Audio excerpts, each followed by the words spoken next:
Madam speaker, बहुत बहुत शुक्रिया आपका। शायर मशरिक ने बिल्कुल मरकजी हुकूमत के बारे में एक शेर कहा था, थोड़ा मैं तरमीम करके कहना चाहूंगा कि तुम्हारे वादे अपने खंजर से आप ही खुदकुशी करेंगे, जो शाख नाजुक पे आशियाना बनेगा वो नापायदार होगा। वजीर आजम ने कहा था कि हम ना खाएंगे ना खाने देंगे।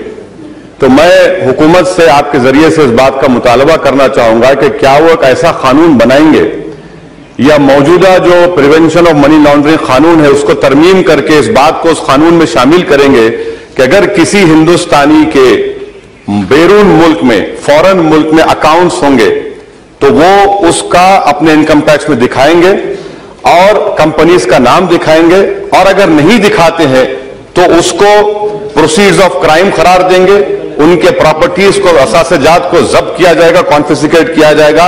क्या आप इस तरह का कानून बनाएंगे? दूसरी बात मैं आपसे जरिए पूछना चाहूंगा मैडम स्पीकर, वो ये है कि हमारे मुल्क में सरमायादार जो है हमारे सियासी निजाम पर कब्जा कर चुके हैं, वो हमको यरगमाल बना चुके हैं, खास तौर से दो बड़ी कौमी जमातों को। उसका यहां पर जो बहस हुई, कोई इस बात का शायद ही कम लोगों ने मुतालबा किया कि पार्टिसिपेटरी नोट्स पर, मैं कह रहा हूं कि उस पर बैन लगाइए। सबसे बड़ा खतरा इस मुल्क की सालिमियत को इन पार्टिसिपेटरी नोट्स से है, और मॉरिशस से पैसा यहां पर आता है, कोई ये नहीं पूछता कि भैया वो किसका पैसा है, कौन इसका पैसा है, उसका नाम क्या है, और यहां पर आकर पार्क कर दिया जाता है।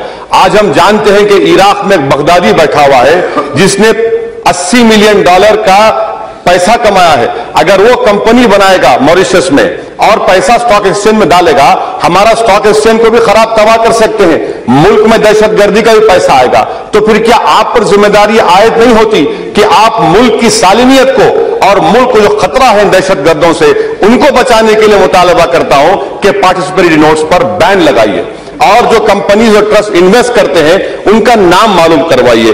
तीसरी बात मैं पूछना चाहूंगा कि HSBC से जो नाम आए हैं वो फ्रांस के एक फ्रांसीसी नेशनल ने हमको दी है। यहां पर मरकजी हुकूमत ये कहती है मैडम कि डबल टैक्सेशन अवॉइडेंस एग्रीमेंट है। एक फ्रांसीसी नेशनल ने, हमारा एग्रीमेंट फ्रांस हो सकता है मगर वहां से आए अकाउंट स्विट्जरलैंड के हैं, स्विट्जरलैंड की हुकूमत ने या बैंक ने हमको नहीं दिया, तो आपको नाम का इंकशाफ करने कौन रोक रहा है? लिechtenstein बैंक जर्मनी से अलग है, अलहदा इंडिपेंडेंट मुल्क है। लिechtenstein बैंक के नाम हम दे सकते, आवाम के सामने ला सकते, हुकूमत कतरा रही है। और 4 अक्टूबर 2011 को सुप्रीम कोर्ट का जजमेंट का हवाला दिया जा रहा है। मैं वजीर फाइनेंस से आपके जरिए पूछना चाहूंगा कि अक्टूबर 2014 में आप क्यों गए सुप्रीम कोर्ट को कि 2011 का जो सुप्रीम कोर्ट का फैसला है उसको तरमीम की जाए? क्या सुप्रीम कोर्ट ने नहीं कहा था पैराग्राफ नंबर 56 में, 71 में, 72 में कि ये तमाम चीजें गलत हैं, आप नाम दे सकते? मेरा 5वां मुतालबा हुकूमत से यह है कि अभी हमारे मुंबई से जो सांसद है बड़ी अच्छी बात कह रहे थे, मैं आपके जरिए पूछना चाहूंगा मैडम कि सिंगापुर में बायोमेट्रिक्स नामी कंपनी ने सिर्फ 45 लाख का अकाउंट खोला सिंगापुर में। ICICI बैंक ने उसको बगैर कोई कोलैटरल के 6,500 करोड़ का लोन दिया, और 2011 में 6,500 करोड़ रुपये यहां पर हिंदुस्तान को आया। किस कंपनी में गया? जो KG D6 में हमारी गैस तलाश कर रही है। वहां से सिंगापुर के हाई कमीशन लेटर लिखा 2011 में कि मालूम करिए इतना बड़ा पैसा आ रहा है। क्या यह हुकूमत जो वादा करती है, ऐलान करती है कि हम ना खाएंगे ना खाने देंगे, क्या वो गोदावरी में KG D6 में जिन्होंने पैसा खाया, मुल्क का पैसा है, क्या उनके खिलाफ एक्शन लेंगे आप?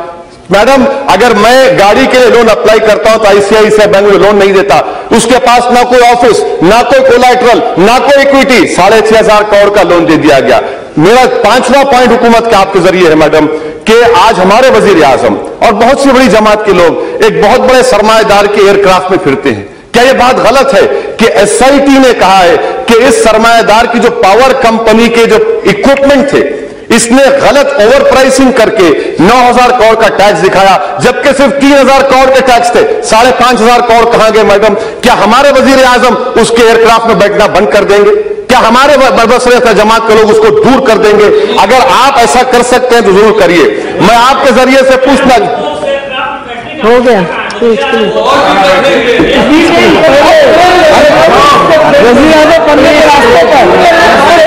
मैडम देखिए मेरी बात, निशिकांत दुबे निशिकांत दुबे साहब, मैं अदब से कह रहा हूं मैडम, उनके जरिए से, मैं फकीर आदमी हूं, मैं खलंदर हूं, मैं रोड पे चलने वाला हूं, आप हवाई जहाज में उड़ने वाले हैं भाई, उड़िए, हम कहां हैं मैडम? मैं अपनी बात को खत्म कर रहा हूं मैडम। ये दो अहम मिसालें आपके सामने दे रहा हूं, KG-D6 का और ये पावर कंपनी का। ये आपके लिए चैलेंज है।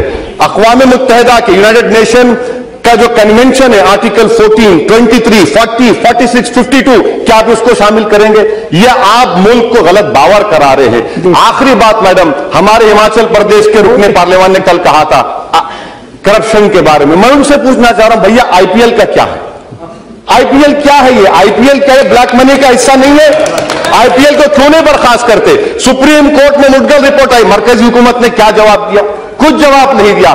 मैडम, मैं अपनी बात को मुकम्मल करने से पहले हुकूमत से बात बता रहा हूं कि हिंदुस्तान की 100 करोड़ की आवाम आपसे पूछ रही है कि मेरे 15 लाख का है। वो गरीब जो भूखा प्यासा रहकर, वो खातून जो भूखा रहकर वोट डाली, वो जो नौजवान जो हमारे मुल्क का 60% की आबादी का हिस्सा है, वो आपको याद, में खत्म कर रहा हूं मैडम, वो आपको याद दिला रहे कि मेरे 15 लाख आएंगे नहीं आएंगे। तो अब की बार 15 लाख का नारा आवाम का होगा और आपको अभी नहीं, 2019 तक तो आप जिएंगे, मगर ये ऐसा जवाब मिलेगा।